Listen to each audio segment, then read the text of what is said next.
Good morning students. आज हम लोग क्लास 6 का एसएसटी का चैप्टर फर्स्ट एक्सप्लेन करेंगे। ओके, तो सबसे पहले मैं आपको बता दूं, चैप्टर आपको ही रीड करना है। मैंने और वीडियो में आपको बताया था, चैप्टर आपको ही पूरा रीड करना, वंस टाइम या 2 टाइम्स।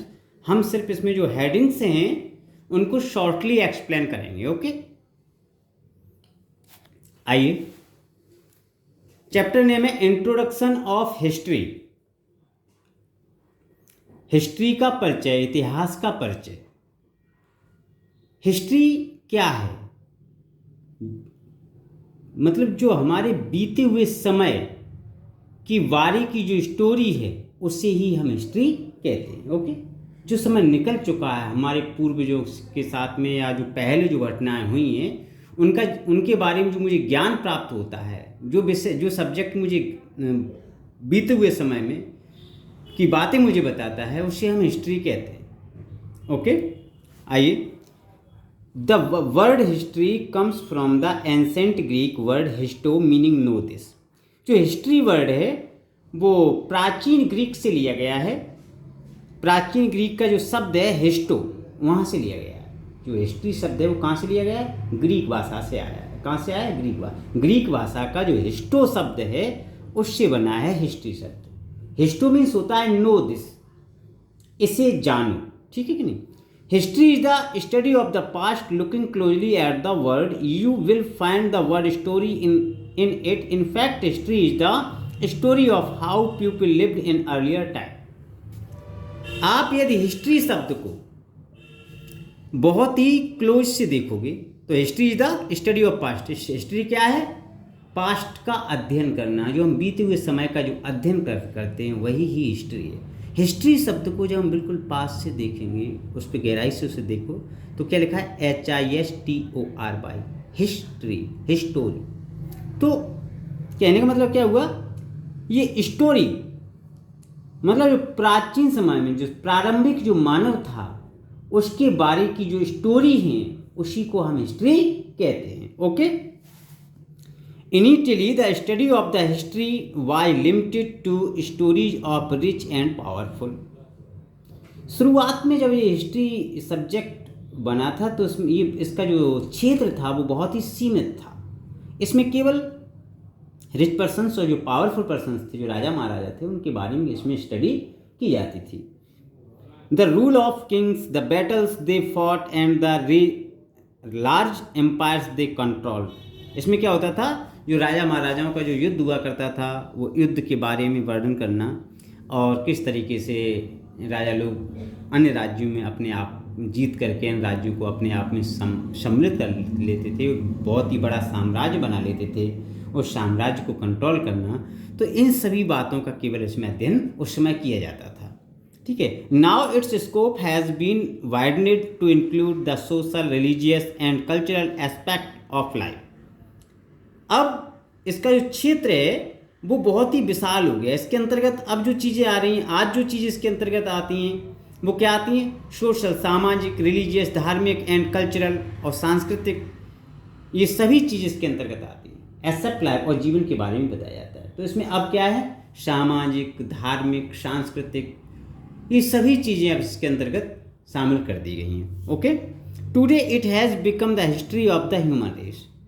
आज जो हिस्ट्री है वो ह्यूमन रेस की एक स्टोरी बनकर उभरा है। ठीक है कि नहीं? Besides kings and statements we also study about the life of ordinary people, their society, religions, culture, goals and aspirations.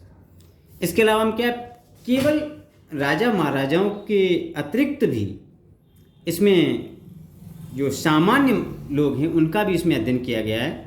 ठीक है कि नहीं? देयर सोसाइटी, रिलीजियन, कल्चर, उनकी सोसाइटी के बारे में, उनके धर्म के बारे में, कल्चर, संस्कृति के बारे में, सभी चीज़ों के बारे में इसमें अध्ययन किया गया है। ओके, तो history teaches us about the past.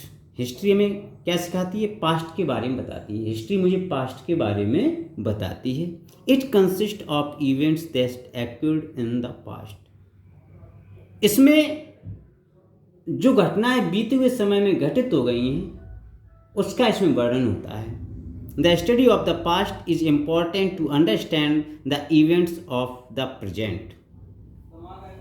The study जो बीते हुए समय में जो घटनाएं घटित हो चुकी हैं वो वर्तमान समय की घटनाओं में वो बहुत ही महत्वपूर्ण योगदान देती हैं। ठीक है, as history is a continuous story of event leading to and the present can not be understood without an understand of the past. हम वर्तमान को बिना भूत के हम वर्तमान को नहीं समझ सकते हैं। आज हमने कितनी प्रोग्रेस की, तो इस चीज़ का मुझे कब ज्ञान हुआ, आज मेरे टेक्निकल क्षेत्र में हमें कितनी उपलब्धि मिल गई है, हमें अपनी लाइफ स्टाइल में कितनी चेंजिंग मिल गई है, हम अपने एजुकेशन के क्षेत्र में कितने डेवलप्ड हो गए हैं। तो इन सभी चीज़ों की जानकारी मुझे कब हम कब समझेंगे कि हाँ ये हमारे प्रेजेंट है बहुत ही इंपॉर्टेंट हो गया, जब मैं पास्ट की स्टोरी के बारे में मुझे ज्ञान होगा। तो जब मुझे पास्ट के बारे में ज्ञान होगा कि पास्ट में किस प्रकार से लोग अपना जीवन यापन करते थे, कितना उन्हें स्ट्रगल करना पड़ता था, और आज हम कितना कंफर्टेबल लाइफ जी रहे हैं, तो तभी तो हम अपने प्रेजेंट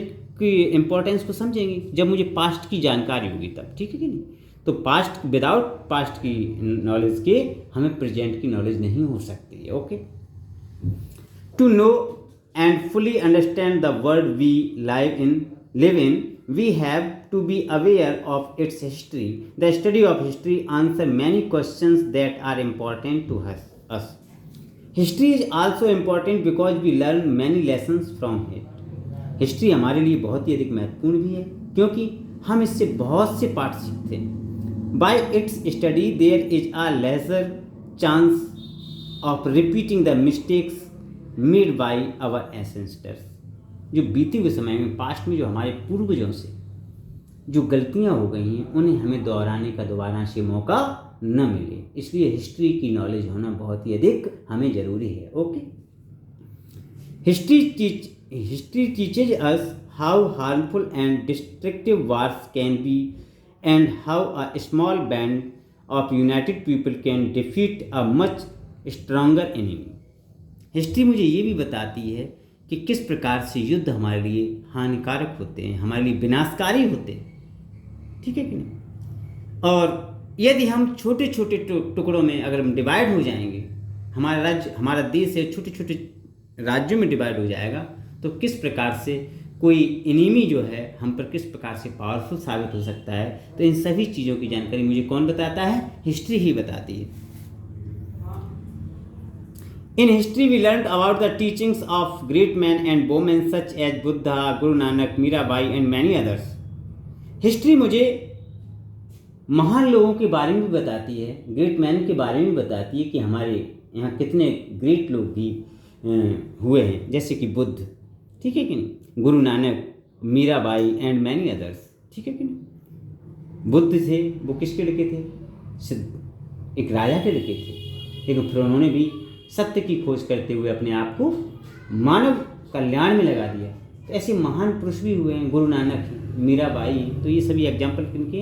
हमारे ग्रेट पर्सन्स के हैं। Okay, history also help us to learn about the culture of the people in the other country, thus we can understand them better.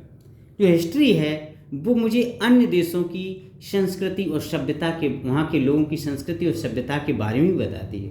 ठीक है कि नहीं? तो इसलिए हिस्ट्री जो है वो हमारे जीवन के लिए बहुत ही अधिक महत्वपूर्ण है। Time frame in the study of history, if something occurred thousands of years ago, we learn about it from the evidence which our ancestors have left behind. Historians and archaeologists analyze these evidence and reconstruct the past. Generally, history is studied under two broad divisions. They are prehistory or the period for which no written records are available. The period of recorded history. तो अब हम क्या पढ़ रहे हैं कि study का जो टाइम था वो किस प्रकार से था, किस प्रकार से हमें जो हमारे जो आर्कियोलॉजिस्ट थे और हमारे जो हिस्ट्रियंस थे, इतिहासकार थे, उन्होंने किस प्रकार से सभी एविडेंस को इकट्ठा करके, सभी सबूतों को इकट्ठा करके किस प्रकार से उन्होंने हमारे पूर्वजों की हमें जानकारी दी। ठीक है, उसके साथ में क्या है कि हिस्ट्री को टाइम के आधार पर दो भागों में बांटा गया है, ठीक है कि नहीं? कौन सी? प्री हिस्ट्री और हिस्ट्री। प्री हिस्ट्री को हिंदी में क्या कहते हैं? प्रागैतिहासिक, और हिस्ट्री को कहते हैं इतिहास, ठीक है नहीं? तो ये प्रागैतिहास क्या है? जब हमें लिपि का बोध नहीं था, जब मानव को लिपि का बोध नहीं था, लिखने पढ़ने का ज्ञान नहीं था, उससे पहले का समय था, उसे प्री हिस्ट्री के अंतर्गत लाया जाता है। और जब से हमें लिखने का और पढ़ने का ज्ञान आ गया और हम इसका एक रिकॉर्ड बनाने लगे, उसको हमने हिस्ट्री में शामिल किया। Okay,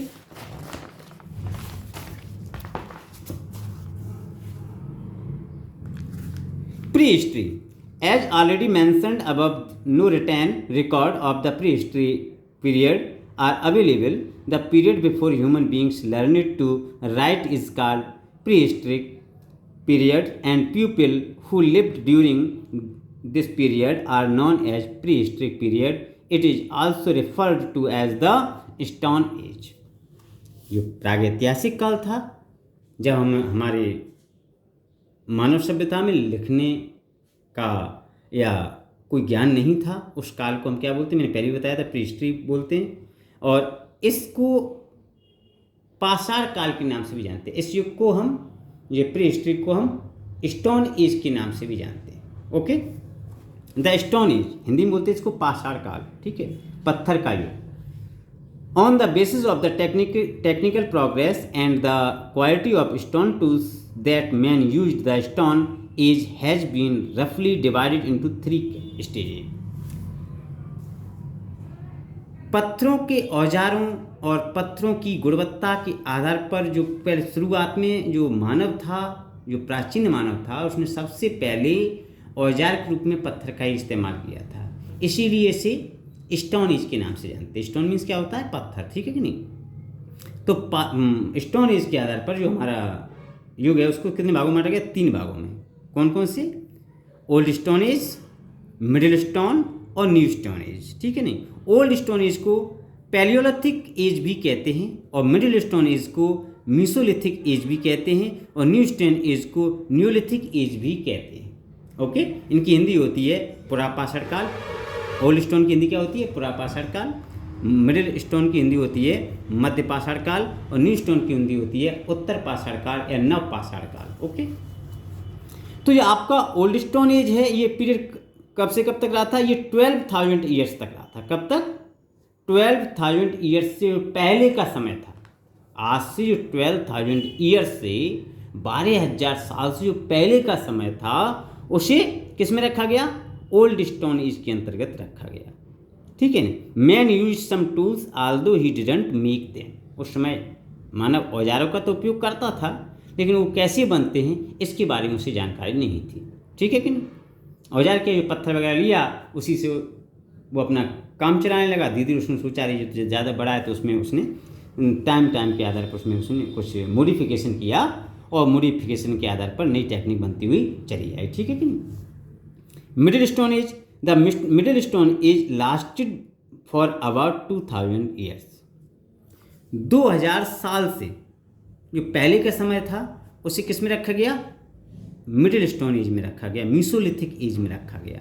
the tools use during the period were smaller, sharper and more efficient. इस युग में क्या हुआ? जो औजार थे उनको बहुत ही छोटा, हल्का और तेज धारदार उनको बनाया गया, ठीक है कि नहीं? और उन्हें आरामदायक बनाया गया। Beside stones he also use animals bones and horns for making tools. पत्थर के अतिरिक्त फिर ये जो मिडिल एज का, जो मिडिल स्टोन एज में क्या हुआ था कि पत्थर के अलावा में जो जानवरों की जो हड्डियां थी, उनसे, उनके हॉर्न्स, उनके सींगों से भी हथियारों को बनाने का और टूल्स को बनाने का काम किया गया। Okay, some of the tools used during this period are called microliths, ठीक है? इस समय जो औजार बनाए उनको माइक्रोलिथ्स के नाम से भी जाना गया। न्यू स्टोन एज और न्यूलिथिक एज क्या है? Neolithic periods began around 10,000 years ago. Remains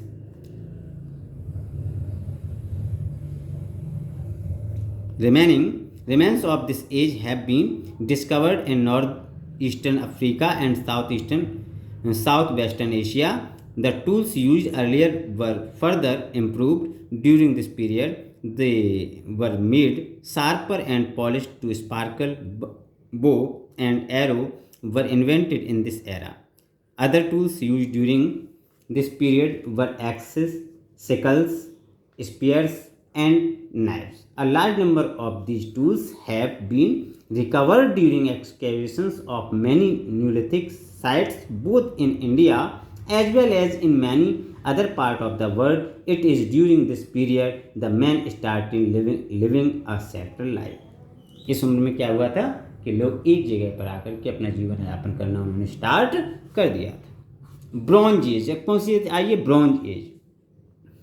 bronze में क्या होता है, कांसा, क्या होता है, कांसे का युग। The next step of progress of man was the bronze age. The period existed about The period existed about 5,500 years ago. The Egyptians knew the use of bronze, an alloy made out of copper and tin, around 1580 BC. During this age, men started smelting and patterned implements from metals. जो bronze age थी, bronze age को 5500 साल पहले bronze age आ गई थी। इसे मिस्र के लोगों ने इसके बारे में जानकारी, मिस्र के लोगों ने इसकी जानकारी ली, ठीक है कि नहीं।